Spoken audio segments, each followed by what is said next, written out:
Hər vaxtınız xeyir. Azadlıq Radiosu TV kanalında Xəbər proqramında Praqa studiyasında sizinlə mən Vaqif Məmmədli bugünkü xəbərlər.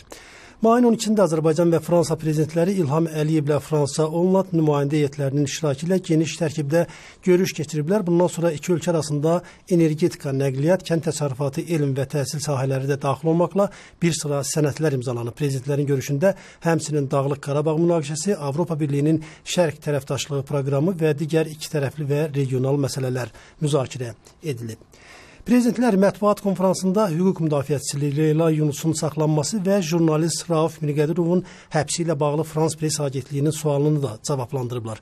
Fransa Holland bildirib ki, həmişə görüşlərində insan haqları məsələsinə də toxunur və o, Prezident İlham Əliyevlə bütün məsələləri müzakirə edib. İlham Əliyev isə qeyd edib ki, bugün Azərbaycanda insan hüquqları sahəsində vəziyyət müsbətdir və heç kim siyasi baxışlarına görə təqib edilmir. Azərbaycanda 130 siyasi məhbus var və onlardan 40-ı vicdan məhbusudur. Ölkədə repressiyalar güclənir, siyasətçilər, jurnalistlər, blogerlər və hüquq müdafiəçiləri təzyiq altındadır. Bunu isə Azadlıq Radiosuna mayın 12-də Fransa prezidenti Hollandla görüşündən sonra hüquq müdafiəçisi Leyla Yunus bildirib. Vüsalə Mehdiyeva xəbər verir.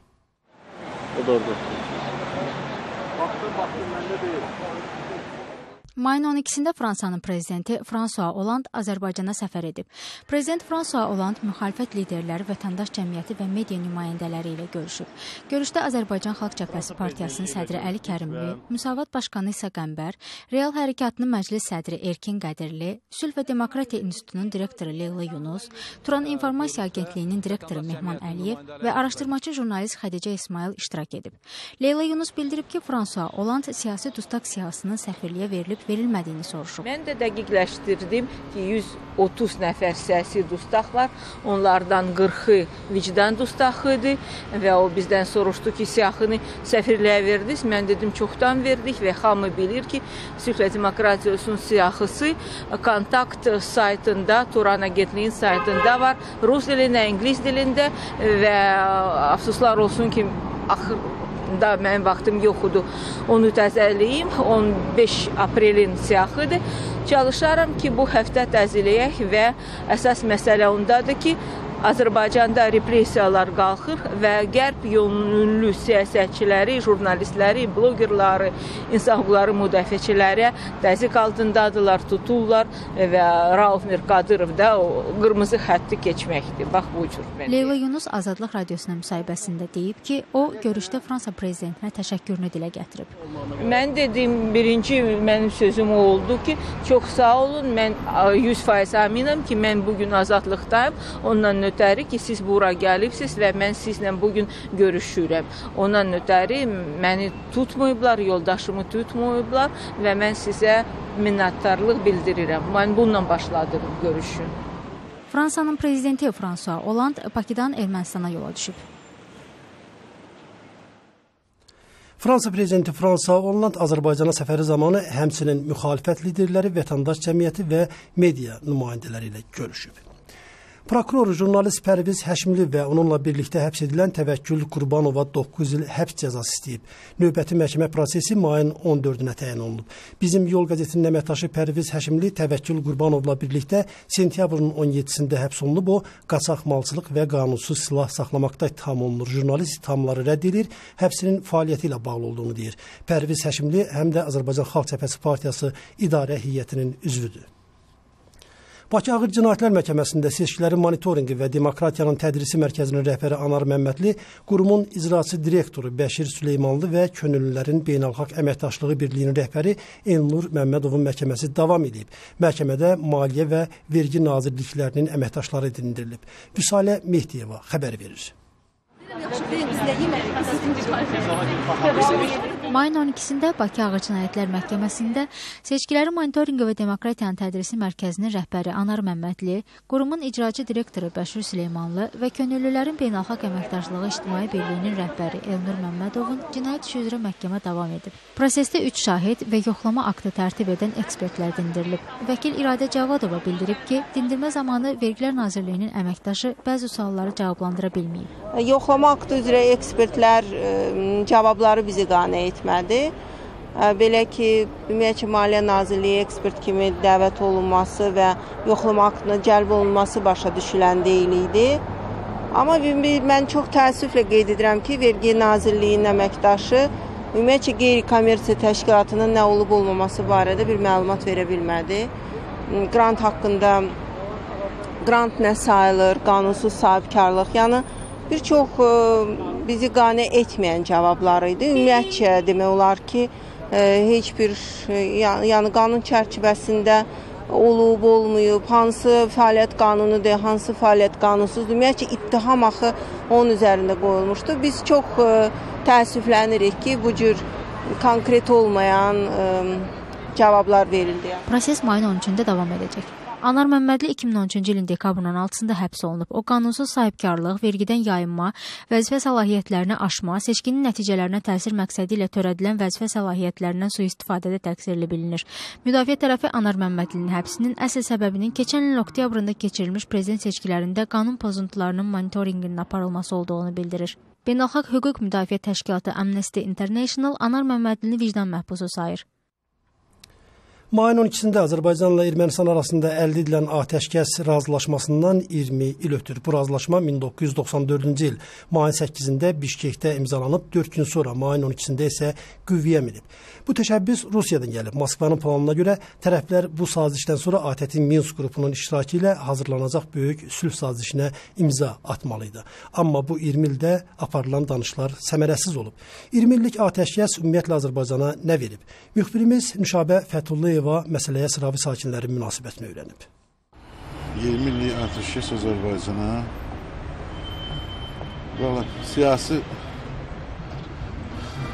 siyasətdə elə bil ki, vaxt tutmuşuq.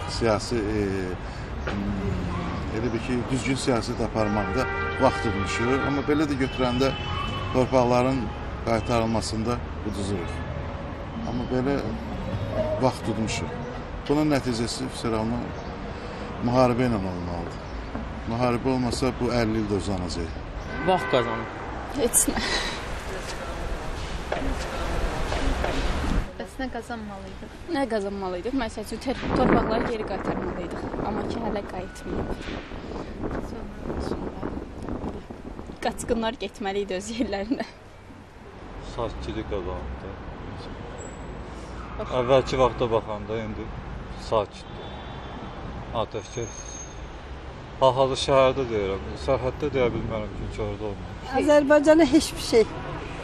Nə qazandıracaq xarab. Qazandırıb bizi belə köçkürük, çöllərdə qalmağımız. Nə qazandırıbdı? Heç bir şey. Necə vardı eləydi. Qaçqınlar qalıblar yerlərində. Heç bir torpaqlara azad olunmuyor. Nə olub? Sizcə nə ola bilər? Heç bir şey. Amma əvəzində yəni torpaqlarından necə deyim belə ayrı düşən vətəndaşlarımıza hal-hazırda dövlət tərəfindən ən azından indi köməklik olunur.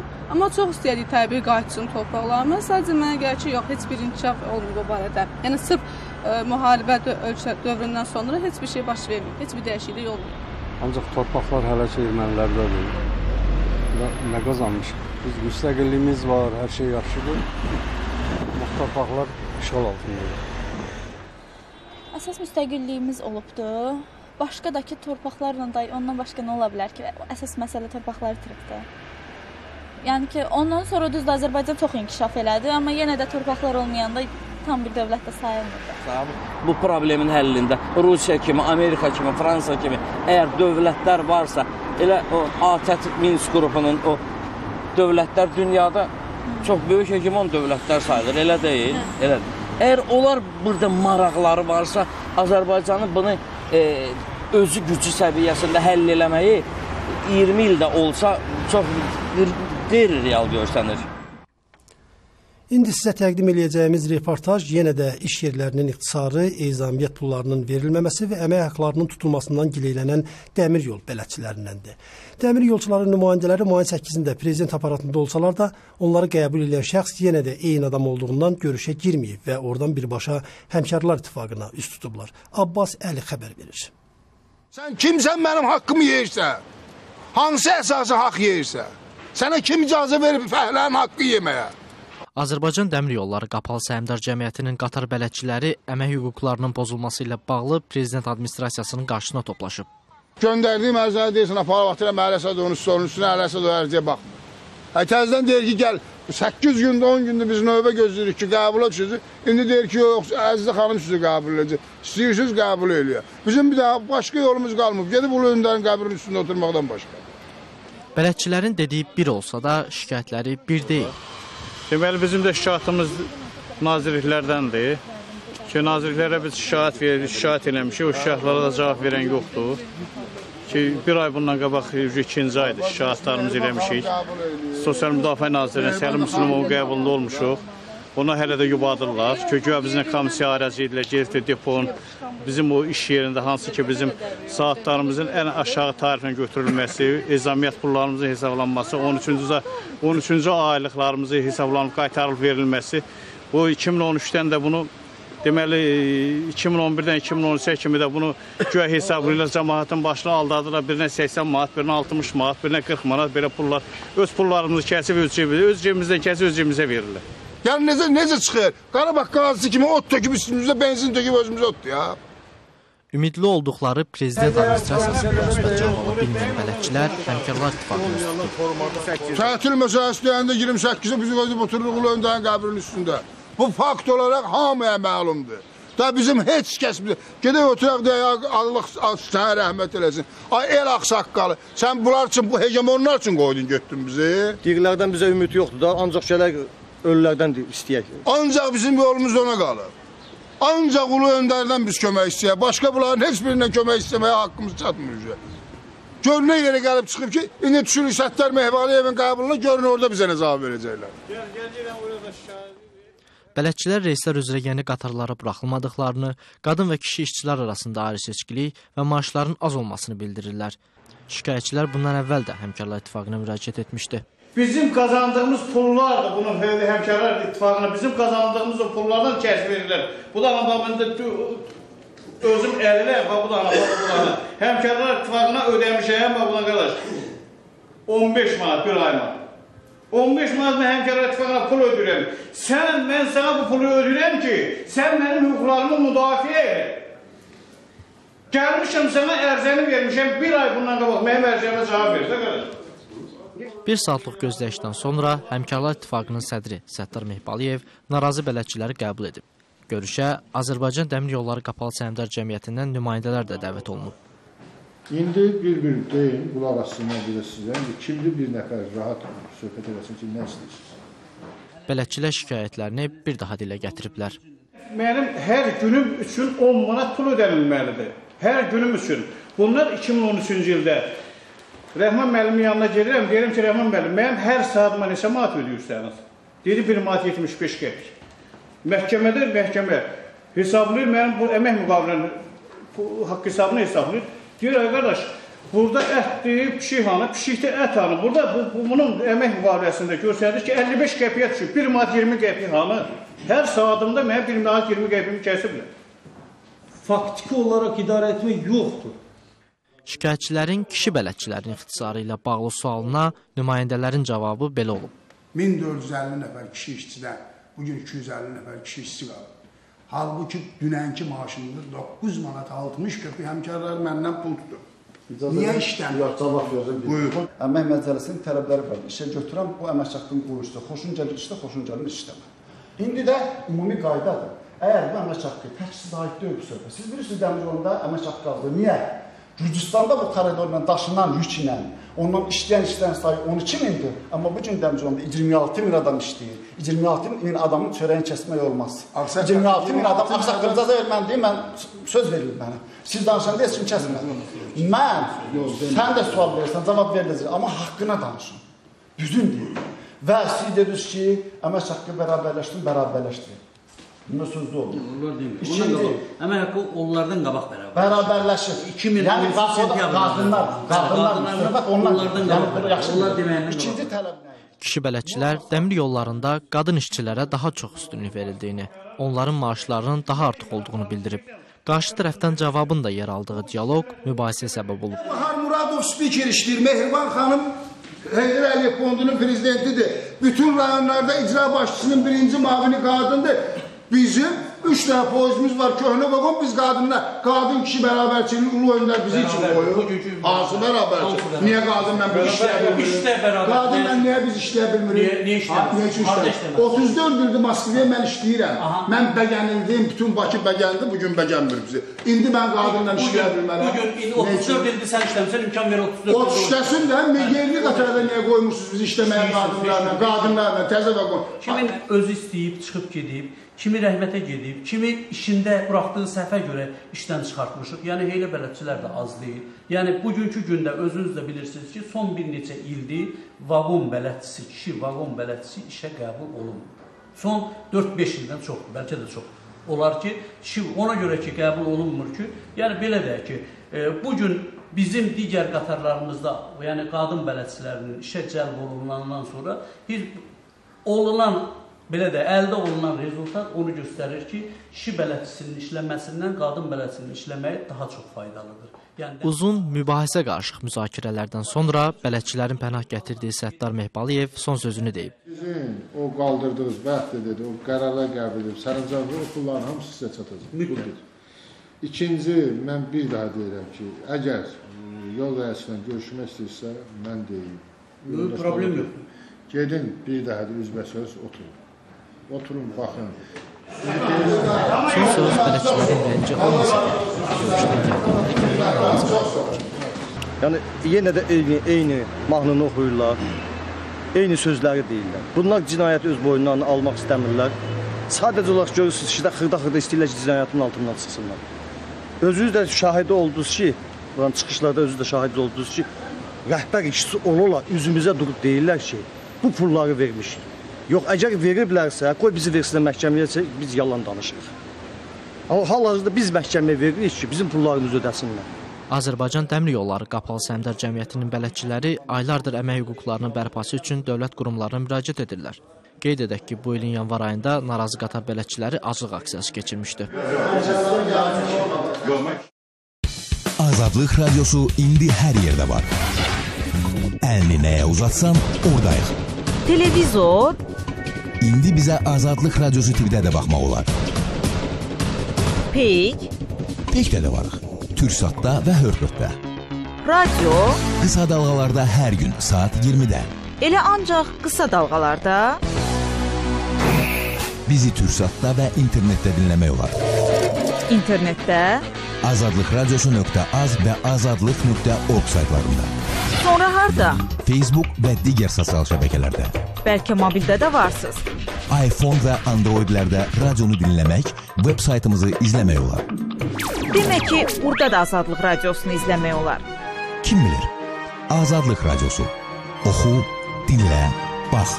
Azadlıq radiosu. Azadlıq radiosu. Azadlıq radiosu. İndi sizə təqdim edəcəyimiz reportaj isə 10 yaşından 39 ildir ki, təndirə çörək yapan bir evin xanımı Qambayevlər ailəsindəndir. Ətraflı Nüşabə Fəthullayevanın reportajında. Birazdan təndirə çörək yapılacaq. Rex, evin iti sahibini bir addım da olsun gözdən qoymur. İtin sahibini belə izləməsinin səbəbini birazdan özünüz anlayarsınız. Hələlik qayıdaq əsas məsələyə. 49 yaşlı Filurə Qambayeva 10 yaşından təndirə çörək yapır. Deyir, qohum-qonşular çoxdan mağaza çörək alır və ya çörəyi elektrik sobasında pişirlər. Amma onlar, Qambayevlər ailəsi dədə-baba qaydası ilə özləri pişirdiyi təndir çörəyinə üstünlük verirlər. Özüm mən 4-də oxuyandan bu işlərin hamısına məşğulam. 4-cü sinifdə anam gül getirir, yəni gəlirlər ki, təndir başlamışam. Təndir götürürəm. 5 nəfərlik ailəyə 2 gündən bir 13 çörək pişirilir. Bu işi cikindən bikinə dək mənimsəyən Filurə Qambayeva 39 illik təcrübəsini bölüşür. Belə təndir otladım, məməkço deyirik ona. Duzlu məməkço. Onu vururam, sonra çörəyi yapdım. Üzlük vururam, bu çəkilmiş sütü başından çəkirəm. O nə deyir çörək? Çörəyi qızardır. Qırmızı eləyir çörək. Yumuşalığına da təsir edirmi? Elə bir çörək üzünə gülür. Yumurta eləyəndə iyi gəlir, amma bu süd yaxşıdır. Südlə iyi gəlmir. Budur, çörək hazırdır. Yenicə təndirdən çıxan çörəyin iştahaçan ətri büsbütün Ağamallar kəndini bürüyüb. İmişlinin Ağamallar kəndini. Bərəkətli olsun. Sağ ol. Deyəsən Reksin hövsələsi çatmır. Çörəyin dadına da hər kəsdən əvvəl o baxır. Filurə Qambayeva deyir ki, bu Reks canı yanmış isti təndir çörəyini bəlkə də ət qədər sevir. Ailənin özünə gəlincə, adamın əlini yandıran təndir çörəyi ilə pendir düyməyinin özgə dadı var.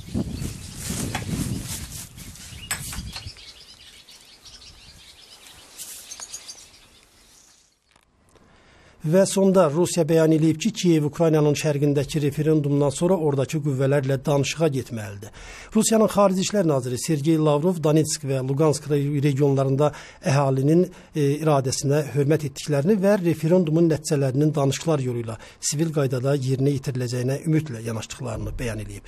Mayın 11-də Donetsk və Luganskda keçirilən referendumun təşkilatçıları əksəriyyətin bu regionların müstəqilliyinə səs verdiyini deyirlər. Ukrayna, ABŞ və Avropa Birliyi referendumu tanımırlar. Xatırladaq ki, Rusiyapərəst qüvvələr artıq xeyli vaxtdır ki, Ukraynanın şərqindəki bir sıra şəhərlərdə hökumət binalarını zəbt ediblər. Bu saat olan xəbərlər bu qədər. Xəbərləri mən çatdırdım. Vaqif Məmmədli, Azadlıq Radiosu az saytında hər gün yeni xəbərlərlə tanış ola bilərsiniz. Saytımıza mobil telefonla da baxmaq olar. Bundan başqa bizi Facebook və Twitterdə izləmək olar. YouTube portalında isə videolarımıza baxa bilərsiniz. Sadəcə Azadlıq Radiosu yazmaqla bizim bütün sosial şəbəkələrdəki səhifələrimizə girə bilərsiniz. Azadlıqda qalın.